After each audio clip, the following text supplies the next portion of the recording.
When an NFL player's team is 4-44 over the last 3 seasons, and he has played in just 5 games in that span due to multiple suspensions, that player apparently will say anything remotely positive, at least in his mind. That seems to be Browns wide receiver Josh Gordon's thought process given his boastful statement last week. "I think we're the best receiving core in the league, in my opinion, already. Just based off of talent alone." Jarvis Landry, a veteran WR who should know not to stoke the flames, then piled on, "He ain't lean. I think the capability of what we all can do is endless, that's the problem." Gordon and Landry are talking about capability and potential. GMs and coaches are looking for production. My suggestion for Cleveland's wide receivers, primarily Gordon: first, use that talent to make big catches and help your team win a regular season game after last year's 0-16 fiasco. Help lead the hapless Browns from cellar dwellers to playoff contenders while putting up big numbers. Then you might have something tangible to discuss publicly.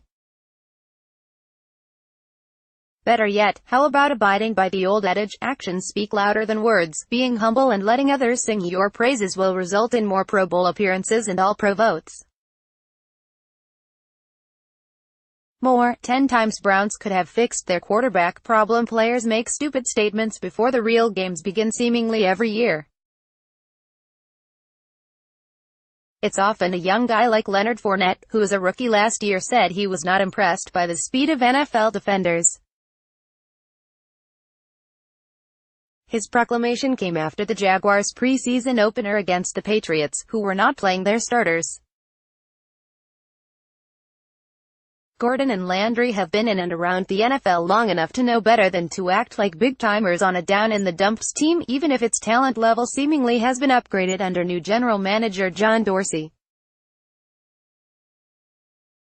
They need to remember the Browns are breaking in a new starting quarterback and Tyrod Taylor with number 1 overall pick Baker Mayfield in hot pursuit. Offensive coordinator Todd Haley also is among the new faces. Gordon's focus first and foremost should be staying substance-free. He then can focus on returning to top form rather than being a media lightning rod. Gordon has been suspended multiple times for violating the NFL's substance abuse policy, with the cumulative offenses costing him all of 2015 and 2016, plus parts of 2014 and 2017. That's a lot of football to miss in the prime of his career, and it seems like an eternity since he led the league with 1,646 receiving yards in his lone Pro Bowl season of 2013. Gordon has a chance to come out of the gate fast this year. He was reinstated late last season and played in the last 5 games. He was a full participant in the off-season program. If he keeps his act together, Gordon could have a big contract on the horizon. But there's a lot of work to be done on and off the field. Tack is cheap. NFL rankings for 2018, QBs, coaches, GMs, stadiums. As for the rest of Cleveland's wideouts, Landry is a proven talent as a possession receiver who averaged 100 catches per season over the last 4 years and is a 3-time Pro Bowler. But his career high is 1,157 yards in 2015, and he averaged just 8.8 yards per catch last year. Despite his lofty contract, $75 million over 5 years, $47 million guaranteed, Landry is not in the class of Antonio Brown, Julio Jones or Odell Beckham Jr. as a game breaker.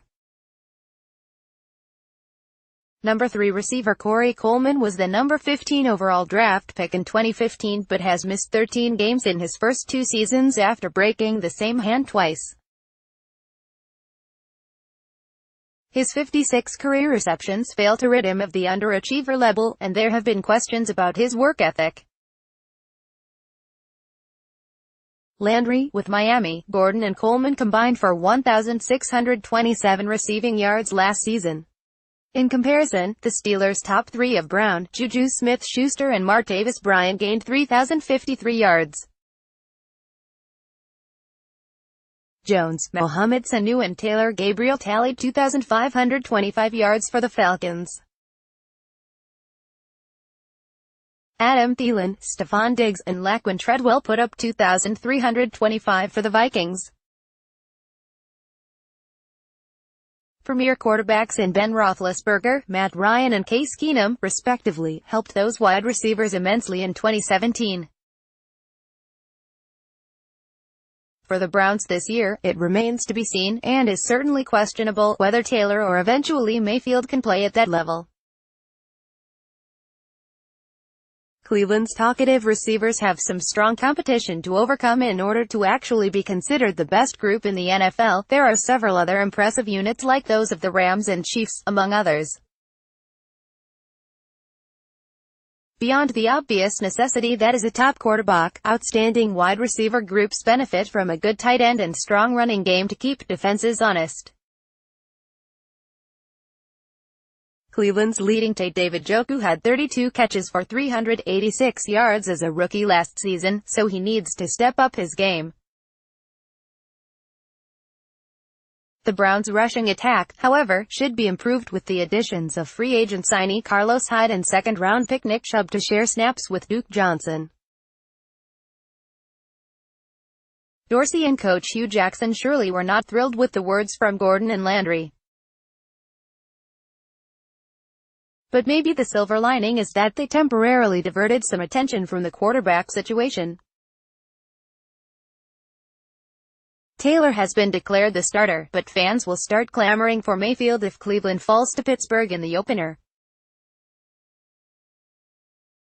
Nothing Gordon says would be able to stop that tidal wave from the dog pound. Jeff Diamond is a former president of the Titans and former vice president, general manager of the Vikings. He was selected NFL Executive of the Year in 1998. Diamond is currently a business and sports consultant who also does broadcast and online media work. He makes speaking appearances to corporate, civic groups and college classes on negotiation and sports business, sports management. He is the former chairman and CEO of the Ingram Group. Follow Jeff on Twitter, @JeffDiamondFull.